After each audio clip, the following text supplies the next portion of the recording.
గోదావరి జలాల సాధన కమిటీ ఇల్లందు అఖిలపక్ష పార్టీల ఆధ్వర్యంలో రాష్ట్ర రెవెన్యూ శాఖ మంత్రి పొంగిరెడ్డి శ్రీనివాసరెడ్డి గోదావరి చూడడానికి వచ్చిన సందర్భంగా సీతారామ ప్రాజెక్టు ఇల్లందు నియోజకవర్గానికి తదితర మండలాలకు అందించాలని కోరుతూ అఖిలపక్ష కమిటీ ఆధ్వర్యంలో ఈ రోజు పొంగిరెడ్డి శ్రీనివాసరెడ్డికి వినతిపత్రం సమర్పించారు. అనంతరం గోదావరి పొంగిపోతున్న నీటిని చూస్తూ అఖిలపక్ష కమిటీని ఆ నీటిని పాలకులు ప్రాజెక్టుల ద్వారా తరలించాలని, ఆ నీటిని ఒడిసిపట్టుకుని ఉమ్మడి జిల్లాకు తరలించాలని, సాగునీరు అందించాలని అఖిలపక్ష కమిటీ ఆవేదన వ్యక్తం చేస్తూ నీళ్లను చూసి మాట్లాడడం గొప్ప విశేషం.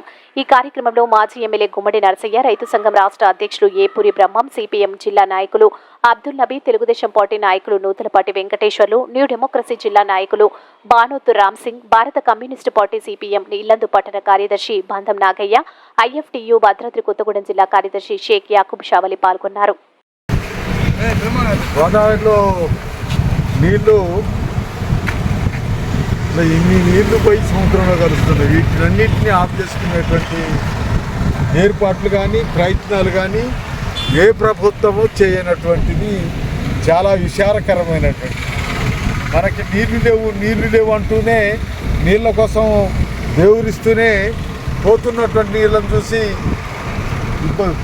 విచారం వ్యక్తం చేయాల్సినటువంటి పరిస్థితి.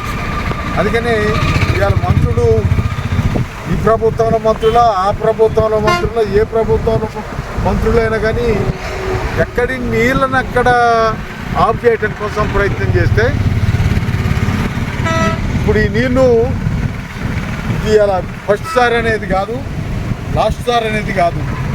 ఎన్నిసార్లు పోతాయో, ఎన్ని నీళ్ళు పోయి సముద్రంలో కలుగుతున్నాయో చాలా బాధాకరమైనటువంటిది. అందుకనే ప్రభుత్వాల్ని ఈ నీళ్ళని ఇక్కడ ఆఫ్ చేసుకునేటువంటి ప్రయత్నం ఆలోచన చేయమని చెప్పి మాట చెప్తాను.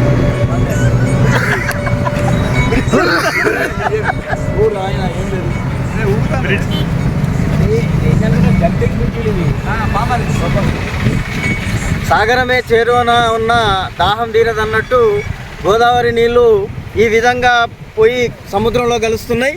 ఈ నీటిని ప్రభుత్వాలు ఆపి ఎక్కడ అవసరం ఉందో అక్కడ పంటల కోసం వినియోగిస్తే మొత్తం భద్రాద్రి కొత్తగూడెం జిల్లా లేదా ఉమ్మడి ఖమ్మం జిల్లా పూర్తిగా సస్యశ్యామలం అవుతుంది. కాబట్టి ఈ నీటి తీరువాలు పోయేటువంటి ప్రవాహాన్ని ఎక్కడికక్కడ అడ్డుకట్ట వేసి ఆపాలి.